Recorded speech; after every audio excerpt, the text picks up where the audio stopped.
उत्तर प्रदेश से इस वक्त बहुत बड़ी खबर निकल कर आ रही है। ओवैसी की पार्टी AIMIM ने उत्तर प्रदेश में हो रहे विधानसभा उपचुनाव के लिए 2 उम्मीदवारों की घोषणा कर दी है। एक मुरादाबाद की कुंदरकी सीट और दूसरी मुजफ्फरनगर की मीरापुर सीट। इन दोनों सीटों से ओवैसी की पार्टी AIMIM ने 2 उम्मीदवार घोषित किए हैं। कुंदरकी से मोहम्मद वारिस को टिकट दिया गया है और मीरापुर से अरशद राणा को टिकट दिया गया है। ये हाफिज मोहम्मद वारिस MIM के पुराने कैंडिडेट हैं, MIM के पुराने नेता हैं।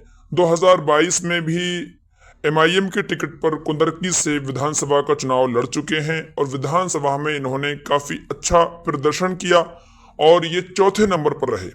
कुंदरकी में इन्होंने सपा की लहर होते हुए, समाजवादी पार्टी की एक तरफा लहर होते हुए भी 14,251 वोट हासिल किए थे और अब इनकी स्थिति काफी मजबूत बताई जा रही है। और MIM के चाहने वाले, MIM के पदाधिकारी, MIM के नेता ये दावा कर रहे हैं कि इस बार कुंदरकी सीट AIMIM के पाले में जाएगी। AIMIM यहाँ जीत दर्ज करेगी और हाफिज मोहम्मद वारिस विधायक चुनकर विधानसभा में पहुंच जाएंगे।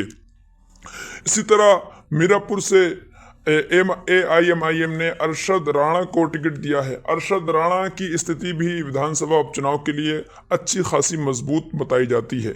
ये अरशद राणा बहुजन समाज पार्टी में थे पहले, उसके बाद कांग्रेस में आए और कांग्रेस से उपचुनाव लड़ने की तैयारी कर रहे थे। अब वो कांग्रेस ने वहां चुनाव लड़ने का फैसला नहीं किया है, इसलिए इन्होंने पार्टी छोड़ी और AIMIM का दामन थामा।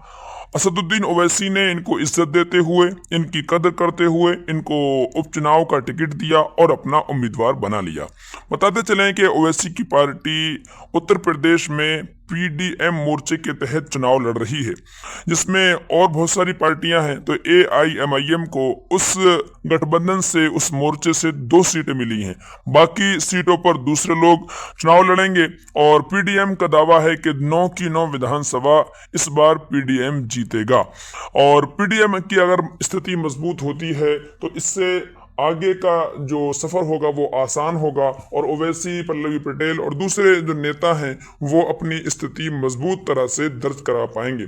MIM के लोग दावा कर रहे हैं कि इस बार विधानसभा में AIMIM की आवाज गूंजेगी, AIMIM की पतंग उड़ती दिखाई देगी और उत्तर प्रदेश के मुसलमानों की मजबूत आवाज बनकर AIMIM अपनी मौजूदगी दर्ज करवाएगी। अब देखना होगा कि किस तरह के नतीजे आते हैं। 13 नवंबर को यहाँ पर चुनाव होगा और 23 नवंबर को छत्तीसगढ़ और महाराष्ट्र के साथ नतीजे घोषित किए जाएंगे। नतीजे आने के बाद ही कहा जा सकता है कि इसके दावे में कितना दम है और कौन कितनी सच्चाई रखता है, ग्राउंड किसका मजबूत है और जमीन पर लोगों की मंशा किसके हक में है। बहरहाल अब जब नतीजे आएंगे तो पता चलेगा। अभी ओवैसी की पार्टी को 2 सीटें मिली हुई हैं, दोनों सीटों पर अपने उम्मीदवारों की घोषणा कर दी है और PDM ने अपना पहला प्रत्याशियों का लेटर जारी कर दिया है, जिसमें कुंदरकी से हाफिज मोहम्मद वारिस को AIMIM का कैंडिडेट बनाया गया है, मीरापुर से अरशद राणा को AIMIM का कैंडिडेट बनाया गया है और मजवा से स्वयंवर पाल प्रगतिशील मानव समाज पार्टी से उनको उम्मीदवार बनाया गया है। ये अभी की खबर है। आने वाले वक्त में जो भी खबर उत्तर प्रदेश, महाराष्ट्र, झारखंड और दूसरे चुनावी क्षेत्रों से आएगी उसका हम आपको अपडेट देते रहेंगे।